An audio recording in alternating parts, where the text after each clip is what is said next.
What is going on, YouTube? Dr. Away here, and welcome to Doctor's Den.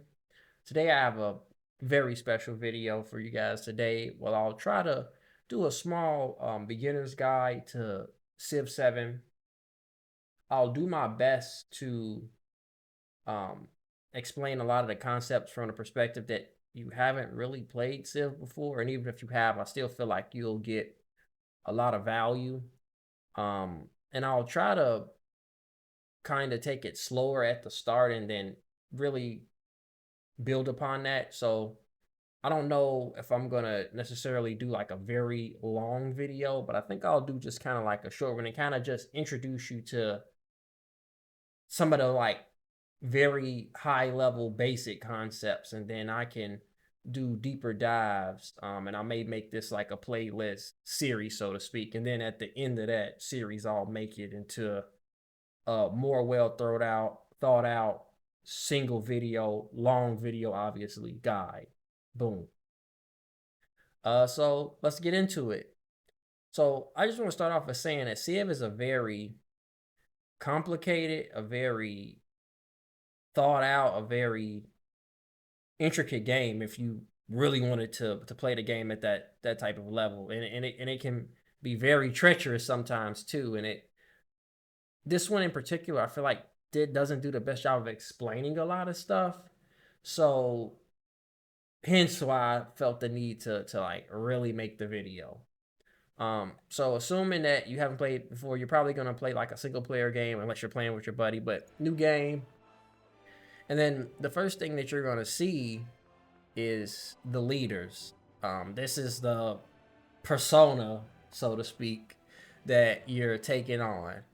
And I get all into the characters. So every character is gonna, it's gonna be the character's name, kind of like a little, they're kind of like little name moniker or whatever, and then you're gonna have abilities that they do. They're gonna have like, okay, what do they do? And then most importantly, I think don't even worry about too much of what they do right now in the beginning. The main thing you want to look at is like, okay, high level, they're cultural and scientific. So there's cultural, scientific, diplomatic. Try to show you a diplomatic leader. You have economic. She's economic, militaristic, and then expansionist. And all of those play styles give you something a little different, and every character gets two of them. And then that does affect the different narrative events that goes on, and that definitely does affect your gameplay. Now, once you select a character and you level up enough, you'll get these mementos, which is, I consider them like enhancers to the character. So, in addition to whatever this is, you also get slots that you can put in that give you points or do like special effects or whatever. And these are unlocked by just playing the game, leveling up, completing challenges, and then for like just your general gameplay, and then also for the characters themselves. So like even says next level unlocked, she gets the piano, and this is what the memento does. And then there's 3 ages into the game, so you get these memento points, these mementos every age, and you can change them before the next age. Simple enough. Okay, so there's quite a few characters in the game already. So then that's that. So you choose your character, choose your mementos, confirm. To use and apply the language of science, I'm gonna one let her fully talk. I love how she says appreciate, this. feel, seize the unseen. Yeah, seize the unseen. There you go.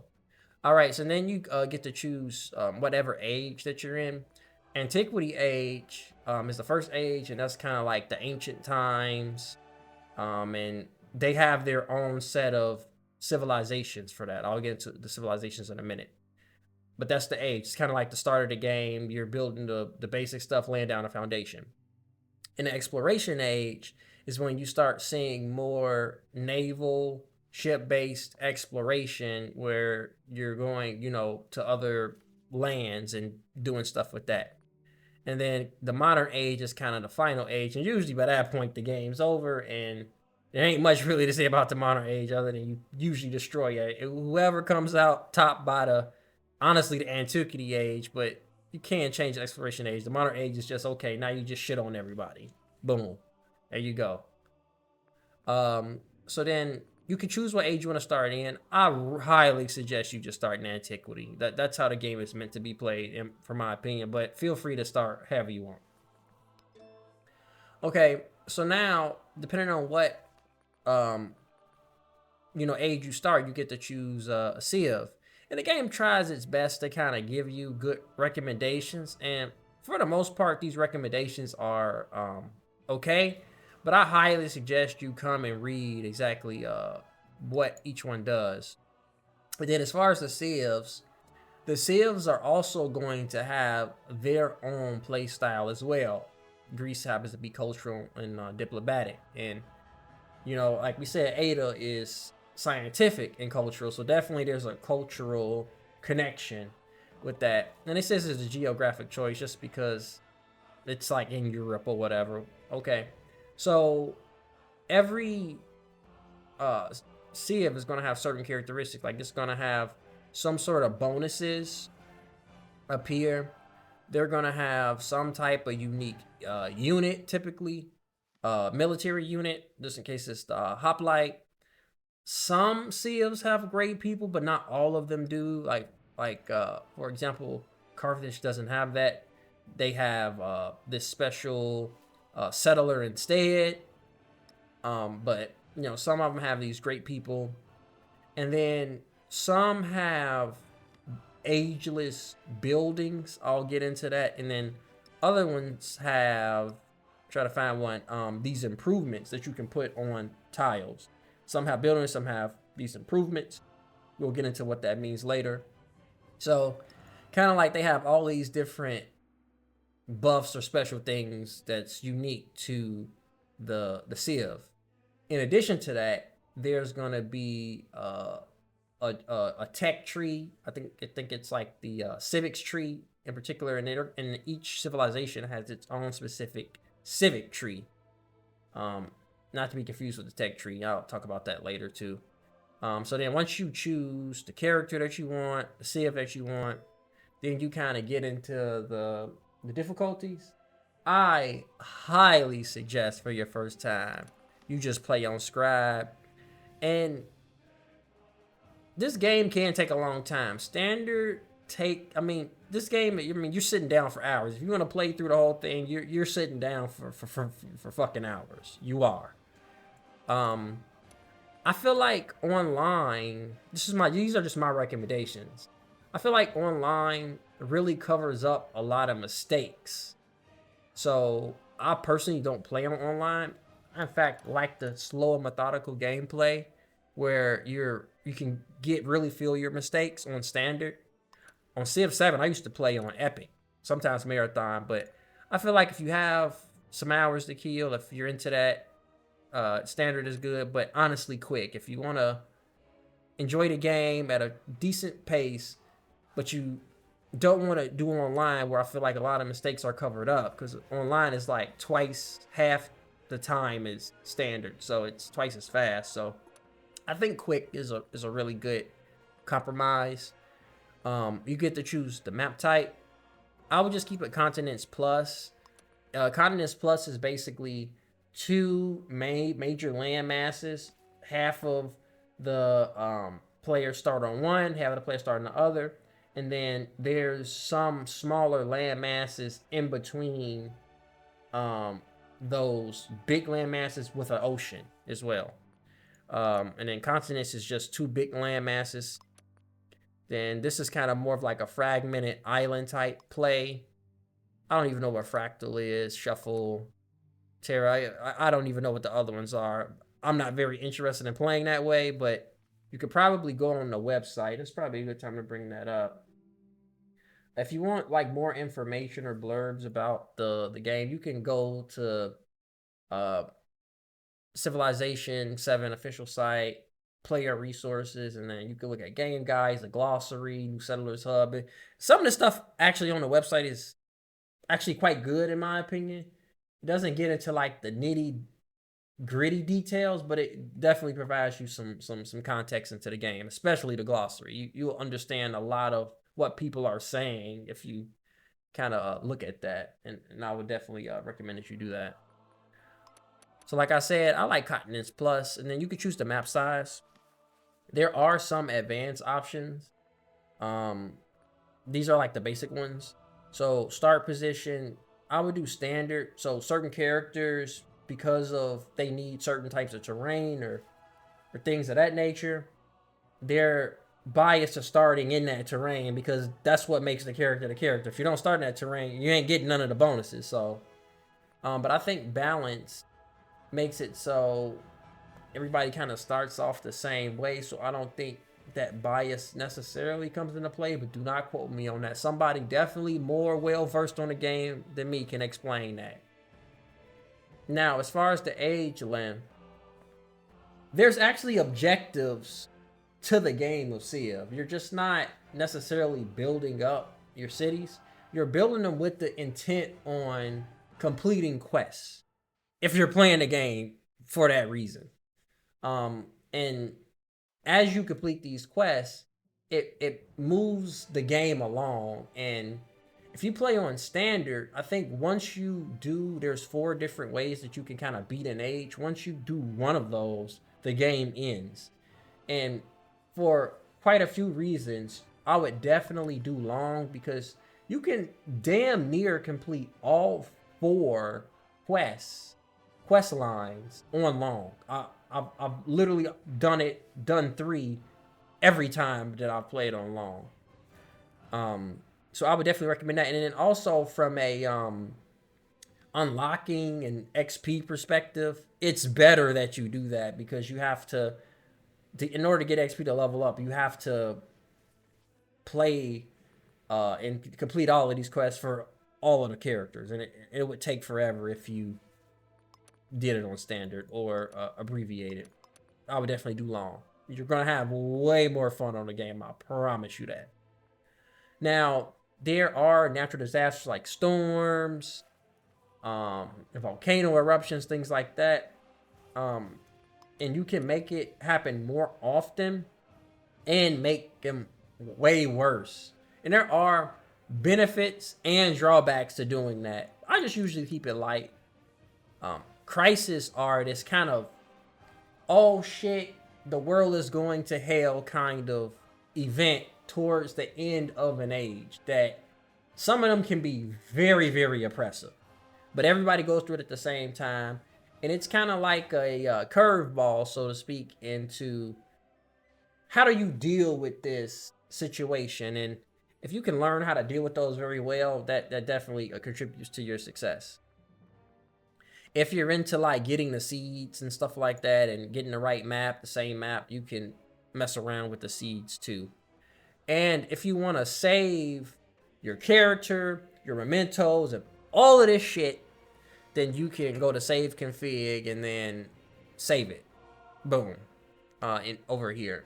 And then you can load it up as well if you want to. Okay.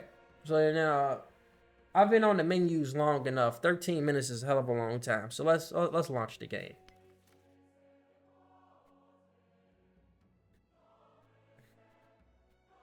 The people gather together, debating music and politics, poetry and law, envisaging how to build a Greece that will last for ages.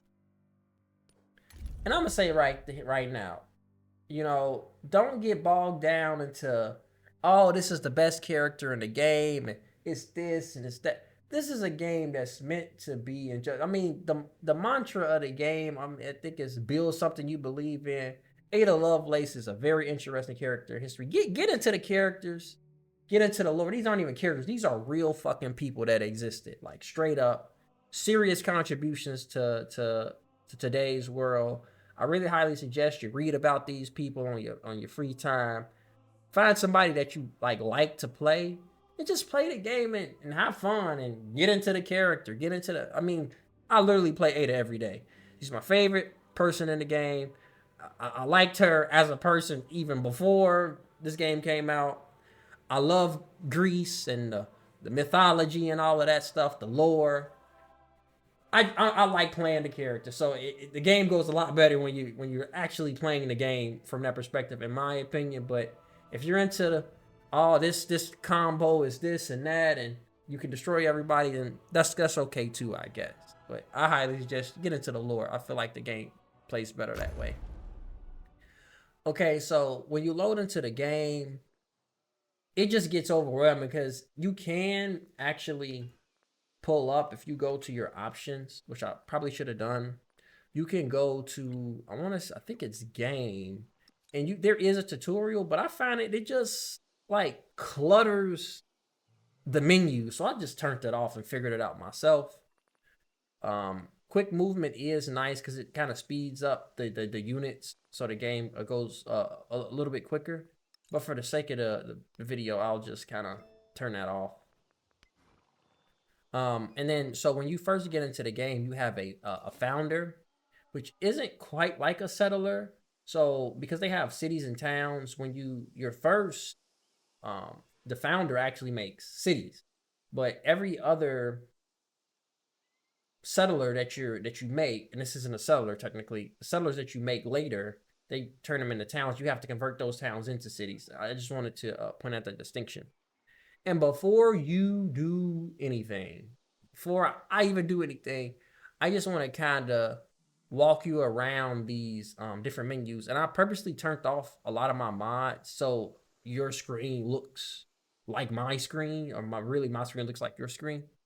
But I'll just start from the top. So you have some very major resources. This kind of top bar. You have gold. That's how you buy things in the game. You have science. That's a resource that you use to complete things in the tech tree. You have culture.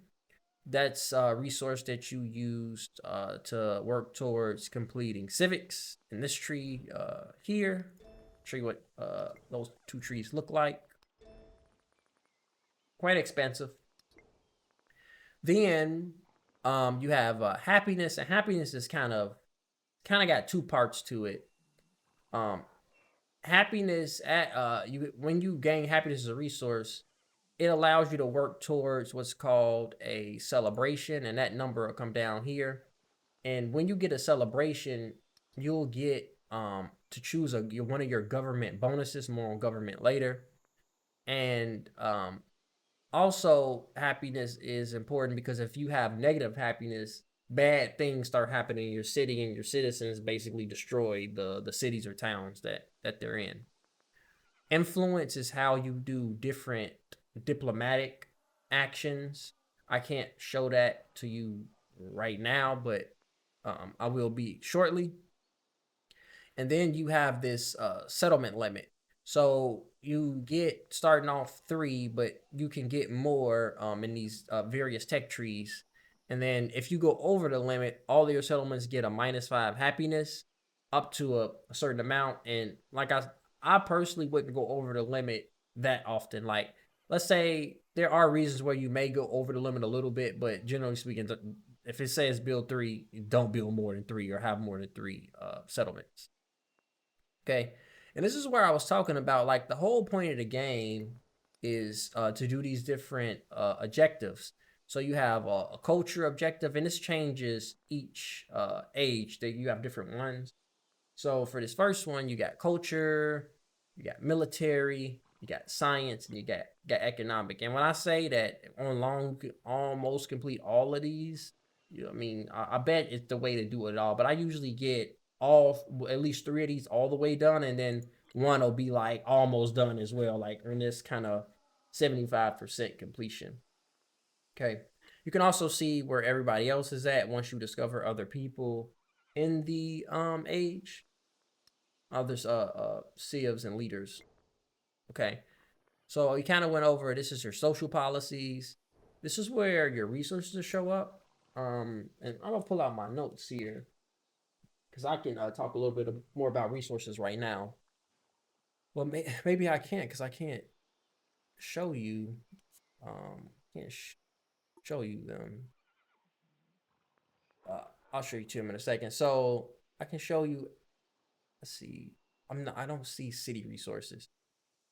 I'll show you the resources a little bit later, but this is where your resources will pop up. Let's just say that for now. There are great works. Every different age has different types of great works. But this is where they show up, and then if you want to filter where the great works actually are, you can do that, and all of them will show up here. If and then if you have to allocate some because you don't have enough slots, the extra ones will be there.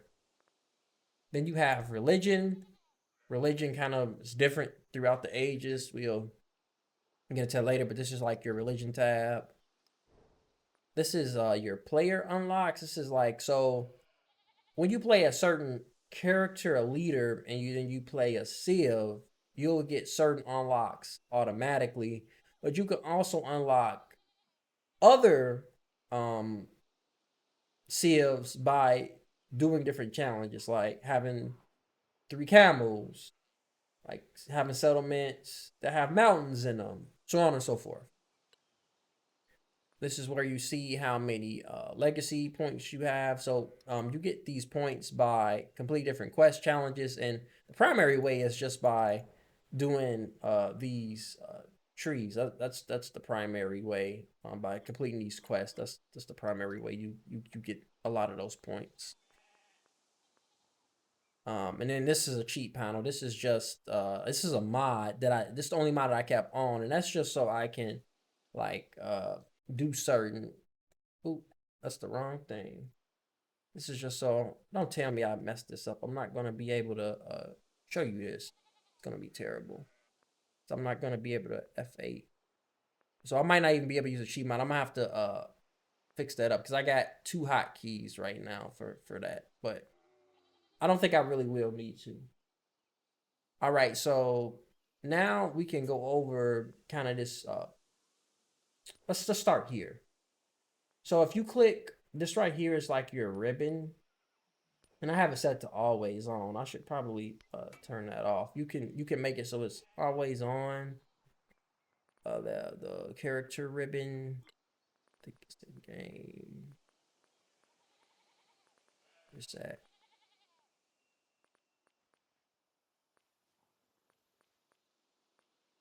Not there. Accessibility. Always show ribbon. I can't find it in the, oh, there it is. System. And that ribbon was just this part. And it's probably not going to do it because I have to not be in a game. But this will show you also how much gold and stuff that you got. But which is already up here. So that's kind of redundant. But why it always show ribbon would be good is when you have other civs or players that are in the game and you discover them, you can see exactly what they have. What their like bonus are. So you can see how you're like stacking up against them. This right here tells you how many turns you're on, and then that amount of turns translates to a specific point in time. This is your actual what time it is. It's 5:39 p.m. for me.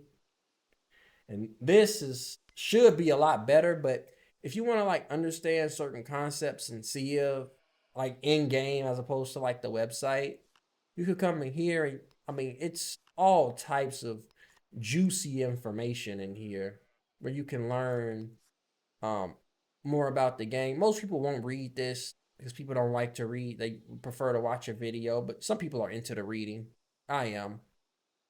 So then you can learn all about this stuff. I mean, concepts, combat, building, statehood, settlement. Everything's in here. But I found, even though I read all of this shit, it doesn't explain everything, and some stuff you kind of pick up as you go. And I think part of it, that's kind of a good and bad part about the game is that you kind of learn as you go. But most people don't got the patience for that. They just want to play the game and be told what it is and what it ain't. You can learn about different leaders and their bonuses. It's all in there. Please, sleuth, I think the word is sleuth, at your own leisure. Like, investigate that. If you click on the character itself, the character icon itself, this pops up. You actually have these different leader attributes. So as you complete different quest challenges, legacy paths. You get points. I started with my mementos, which give me points, and there's like different trees for the various different types of leader attributes you can have. Boom. So we can get into, I won't get into like the strategy of what to pick and all of that. This isn't really the point of this video. This is just to me for you to feel comfortable with where everything is at. But for the sake of my OCD, I'll use those points. Okay, and then here you'll see like different relationship diplomatic stuff you have going on. Will be like where your like government stuff is at that you choose. And then this just is kind of like your character. So if you will need a refresher on what you chose and who you are and what you do, it'll be in here. Okay, so I'll spend quite a bit of time thoroughly explaining all of the concepts, as far as like really not the concepts but the menus. Now the last thing that you really need to know is the lenses. And right now, next game I'll put some of my mods back on. Maybe I will, maybe I won't. I haven't decided yet. But every lens, you have no lenses on. And then you can toggle the hex grids on and off. You can toggle the resources on and off. And then most importantly, you can toggle the yields on and off.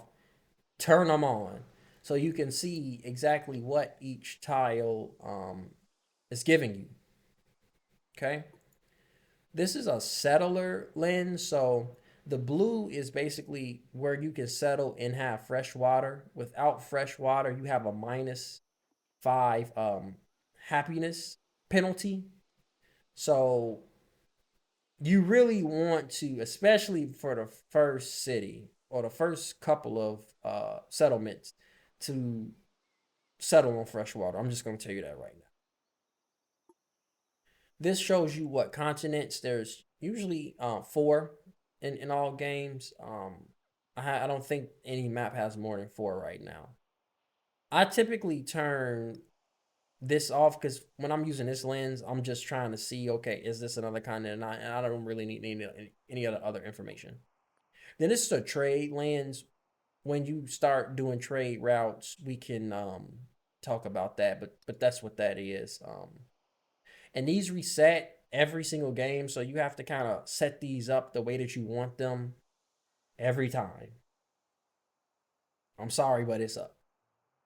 Okay, so that's kind of all of the basic information. This is where everything is at, the menus, the Civipedia, all that sort of stuff. So I think this is an excellent stopping point. I really wanted you to be very familiar with the menus before I did anything else. I haven't seen a single video that I've looked at that's really covered it in that way. So I really hope that you feel comfortable getting started in Civ now that you at least know where everything is at. And in the next video, what I'll do is kind of start talking more about the map, resources, tiles, to the terrain, improvements, kind of some of the basic concepts of how to get started. And like and subscribe if you enjoyed, but only if you enjoyed. And I'll see you in the next one. Have a good one, folks.